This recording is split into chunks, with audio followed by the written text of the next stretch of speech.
शुरू करते हैं अपनी अगली क्लास। हमारा टॉपिक चल रहा था एपी। एक छोटा सा क्वेश्चन है, बहुत लंबा क्वेश्चन नहीं है, बट एक थोड़ा सा ट्रिकी है, तो एक बताना चाहती हूँ मैं आपको। आपको बताना है find the 20th term. 20th term find करनी है आपको एक एपी सीरीज की, जो मैं अभी लिखूंगी। बट ये जो 20th टर्म है ये फ्रॉम द लास्ट है, यानी आपको इसमें लास्ट से 20th टर्म फाइंड करनी है। नॉर्मली हम बिगिनिंग से करते हैं, तो आपकी जो सीरीज है वो है 3, 8, 13 एंड लास्ट नंबर है 253। ये फाइनाइट सीरीज है, इसमें नंबर ऑफ जो टर्म्स है फाइनाइट है, और आपको 20th टर्म करनी है फाइंड, बट वो इस तरफ से 20th टर्म फाइंड करनी है, ना कि बिगिनिंग से। इस तरह के क्वेश्चन को करने के दो तरीके हैं, बट मैं आपको सिर्फ एक तरीका बता रही हूँ, इजीएस्ट तरीका, ताकि आप कंफ्यूज ना रहें और इसी तरह से इस सम को सॉल्व करें। तो इस केस में क्या होता है कि आप इसको रिवर्स ऑर्डर में लिखेंगे। आपको लास्ट से टर्म फाइंड करनी है, तो आप इस सीरीज को दूसरे तरीके से लिख देंगे, जिसमें कोई प्रॉब्लम नहीं है। तो आपका ये जो फर्स्ट नंबर है ये 253 हो जाएगा, और बाकी आप इस तरह से 13, 8 और 3 आपने पूरा ऑर्डर जो है चेंज कर दिया। ये पूरा ऑर्डर आपने चेंज कर दिया। अब आपकी नई सीरीज जो है वो ये है। तो इस केस में अगर आप देखते हैं तो ए की वैल्यू जो है आपकी हो जाती है 253, और डी की वैल्यू आप निकालेंगे तो डी की वैल्यू होती है आपकी 13 माइनस 8। इसमें इस केस में अगर आप देख रहे हैं 3 माइनस 8 में से 3 को माइनस करेंगे तो हो जाएगा 5, 13 में से 8 को माइनस करेंगे तो हो जाएगा 5। इसी तरह से अगर आप यहाँ देख रहे हैं तो ये हो जाता है, इसमें से अगर माइनस करते हैं तो आपको 8 में से 13 को माइनस करना पड़ेगा, तो ये हो जाएगा आपका माइनस का 5। एक और चेक कर लेते हैं, तो इस तरह से आप 3 में से 8 को माइनस करेंगे तो भी आएगा -5, यानी नेगेटिव है। इसका मतलब ये इसमें से माइनस होता चला जाएगा। आप देख पा रहे हैं कि नंबर जो है पहले बड़ा था और धीरे धीरे धीरे धीरे वो कम होता जा रहा है। ये तब हुआ जबकि हमने सीरीज को अब उल्टे तरीके से लिखा है। अगर आप इस तरह से देखते हैं तो ये सीरीज नंबर बढ़ता हुआ जा रहा है, और अगर आप रिवर्स ऑर्डर में करते हो तो ये नंबर घटता हुआ जा रहा है। तो अगर इस तरह से आपको देखते हैं तो डी की वैल्यू जो होती है प्लस में 5 आती है, और अगर इस केस में अगर आप देखते हैं तो डी की वैल्यू -5 आती है। तो हमें इसको इस तरह से करना है, और ये हमने इसलिए इसको अपोजिट टर्म, इसको रिवर्स ऑर्डर में किया है कि हमसे जो टर्म पूछी गई थी वो फ्रॉम द लास्ट पूछी गई थी। तो जब भी आपके पास इस तरह का क्वेश्चन आए, आप सीरीज को रिवर्स ऑर्डर में कन्वर्ट कर दीजिए, और जैसे ही आप इसको कन्वर्ट करते हैं आपका क्वेश्चन बिल्कुल सिंपल हो जाता है। आपकी ए की वैल्यू चेंज हो गई, आपकी डी की वैल्यू चेंज हो गई। पहले ए की वैल्यू 3 थी, अब ए की वैल्यू 253 हो गई।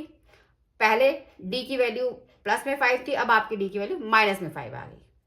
अब 20th टर्म का सिंपल फार्मूला आपको जैसे आपको पता है A20, उसी तरह से आप इसे लगा दीजिए। कुछ नहीं करना है आपको, कोई चेंज नहीं है, सिर्फ यहाँ ही एक थोड़ा सा चेंज था जो मैंने आपको बताया। तो A20 इज इक्वल टू ये हो गया। इसका मतलब ये वैल्यू जो हो गई, ए की वैल्यू आ गई 253 प्लस 20 माइनस 1, एन की वैल्यू 20 और डी की वैल्यू -5। तो ये हो जाता है आपका 253 प्लस 19 माइनस 5। तो आपके पास ये हो जाता है 253 प्लस और माइनस हो जाता है माइनस, तो ये हो जाता है माइनस का 95, और वैल्यू आपकी जो आती है वो आती है 158, यानी 20th टर्म जो होगी वो हो जाएगी आपकी 158। ये आपका हो गया आंसर।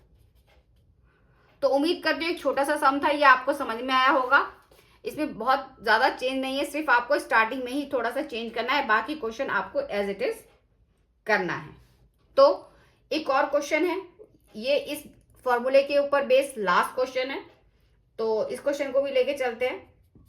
इस क्वेश्चन में कहा गया, एक वर्ड प्रॉब्लम है कि आपका 4th और 8th टर्म का सम जो है वो 24 है। यानी अगर आप इसको थोड़ा सा लैंग्वेज में ना लिख के आप मैथमेटिकली लिखते हैं, तो यानी A4 plus A8, 4th term plus 8th term का सम जो है 24 है। इसी तरह से दूसरी स्टेटमेंट है A6 प्लस A10 यानी 6th टर्म और 10 टर्म का सम जो है वो 44 है। आपको फाइंड करना है AP की सीरीज जो कि 3 टर्म तक, यानी आपको A1 A2 और A3 3 टर्म आपको सीरीज के फाइंड आउट करने हैं। तो इसमें आपको ना फर्स्ट टर्म दी हुई है ना डी दे रखा है, तो मान लेते हैं हम उसको फर्स्ट टर्म को A और डिफरेंस को D। तो A4 का मतलब हो गया आपका A प्लस 4 माइनस 1 D, यानी कि A प्लस 3D। इसी तरह से अगर आप देखें A8, तो A8 जो हो गया आपका A प्लस 8 माइनस 1 D, यानी हो गया A प्लस 7D। अब इन दोनों का सम इस कंडीशन 1 के हिसाब से अगर आप बात करते हैं, कंडीशन 1 ये जो आपको गिवन थी A प्लस 3D, ये A4 की वैल्यू है, प्लस A प्लस 8D यानी A प्लस 7D, ये A8 की वैल्यू है, इज इक्वल टू 24। अगर आप इसको सॉल्व करते हैं तो ये A प्लस A हो जाता है 2A, प्लस 3 प्लस 7 ये हो जाता है 10D, इज इक्वल टू 24। अगर आप इसको और सॉल्व करते हैं, 2 कॉमन लेके काट देते हैं, तो ये हो जाता है A plus 5D is equal to 12। ये आपकी हो जाती है इक्वेशन नंबर 1।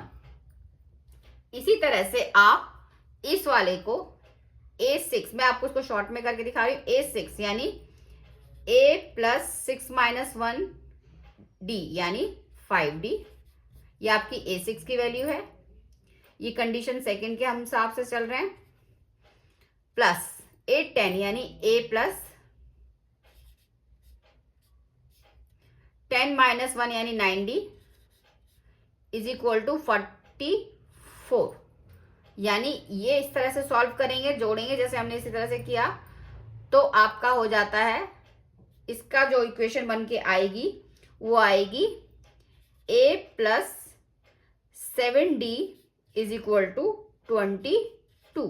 ये आपकी आ गई इक्वेशन नंबर सेकेंड। ये आपकी फर्स्ट इक्वेशन, ये आपकी सेकेंड। अब आप इसे सब्ट्रैक्ट करेंगे A को एलिमिनेट करने के लिए, तो ये आपका आ जाता है, मैं इसको दोबारा से लिख देती हूं, A plus 5D is equal to 12, ताकि आपको समझने में इजी रहे। माइनस किया मैंने इसे, तो A से A कट गया, तो ये आपका आ गया 2D इज इक्वल टू 10। तो इस हिसाब से आपकी वैल्यू जो D की निकल के आई वो आई 10/2 यानी 5। तो एक तो आपको D की वैल्यू मिल गई आंसर में।